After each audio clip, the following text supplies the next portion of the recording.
बढ़ती हुई महंगाई को लेकर आज राष्ट्रीय लोकतांत्रिक पार्टी ने बाड़मेर जिला मुख्यालय पर एक दिन का सांकेतिक धरना दिया है, जिसके तहत आप देखिए किस तरीके से जो जिले पूरे के कार्यकर्ता है, मुख्य कार्यकर्ता है, उनको ही बुलाया गया है। और ये धरना प्रदर्शन क्यों दिया गया, किस लिए, इन सब बातों को लेकर जो जिला अध्यक्ष और बाकी लोग हैं उनसे बातचीत करेंगे।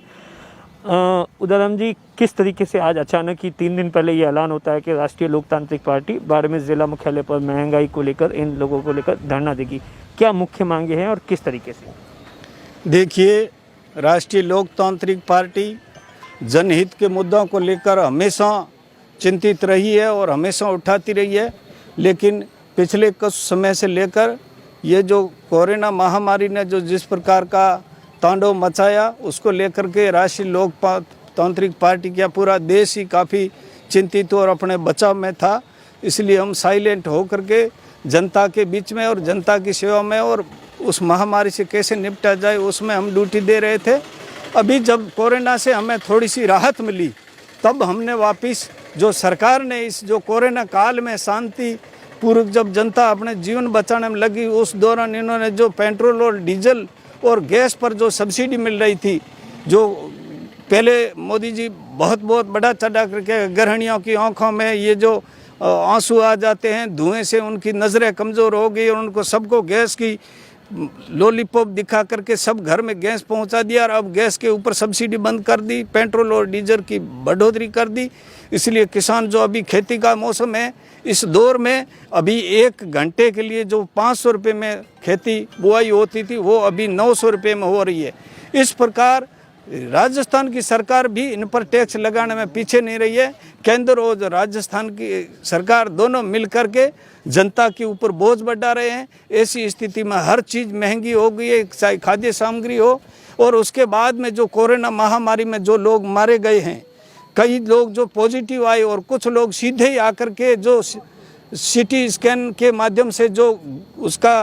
ग्रोथ बढ़ गई थी और वो भर्ती हुए और उन लोगों की इस कोरोना की वार्डों में भर्ती रहते हुए जो मौत हो गई, उसको पूरी तरह कोरोना वार्ड में रखा गया। अब सरकार ने जब जनता मांग करने लगी, जब प्रदेश और देश के कई राज्यों में जब इस बातें उठी और कोई सरकार है जैसे दिल्ली जैसी सरकार उसको आर्थिक सहायता देने की बात करने लगी, तो यहाँ से जो मृत्यु प्रमाण पत्र जारी हो रहे हैं उसमें नॉन कोविड लिखा जा रहा है, जबकि इन लोगों ने कोविड वार्ड में रखा, उनको पूरा का पूरा ट्रीटमेंट कोरोना का दिया। अब उन लोगों को आर्थिक सहायता देने के नाम से ये जो झूठे सर्टिफिकेट दे रहे हैं। हमारी मांग है कि प्रत्येक मृतक जो है, कमाऊ आदमी गया है कोरोना की महामारी से, उस परिवार को 5 लाख रुपये दिए जाए। और दूसरे जो सामान्य परिवारों में जो मौतें हुई है, उस परिवार को 50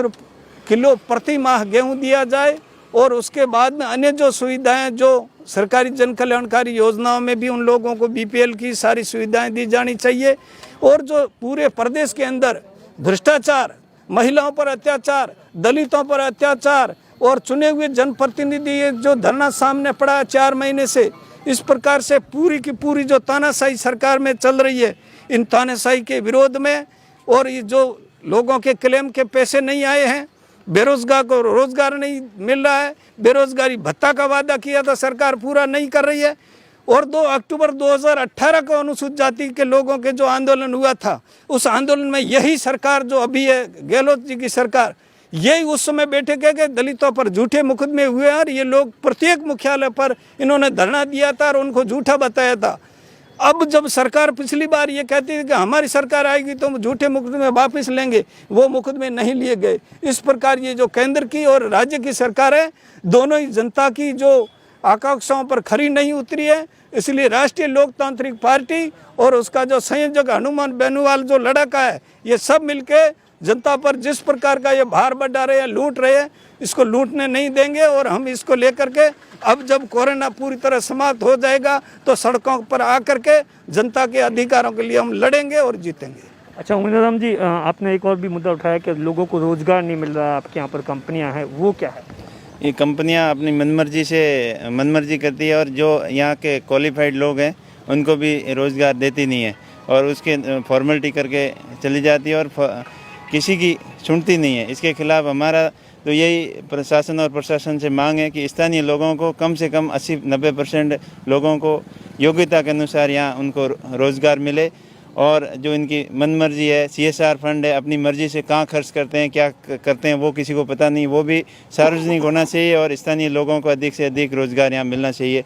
और जो अभी महंगाई बढ़ रही है, डीजल 100 रुपये पहुँच गया है, धीरे धीरे 1-2 रुपये 8 आने 25 पैसे करते करते 100 रुपये पहुँच गया है। और पिछले 2-3 साल के अंदर इसका 1.5 गुना पहुँच गया, जिससे आम लोगों की जेब पे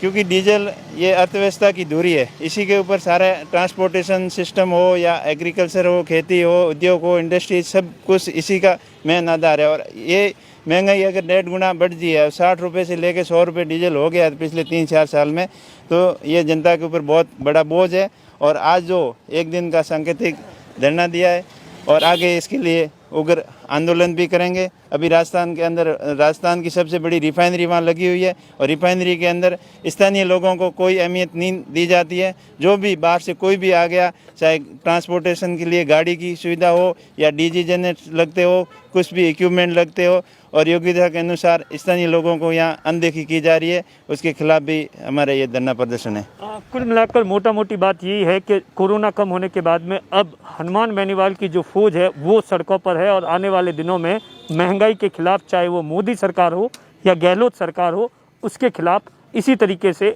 उग्र रूप में सड़कों पर नजर आएगी। कैमरे के पीछे अश्विनी रामावत है, मैं आपका साथी दिनेश बोहरा।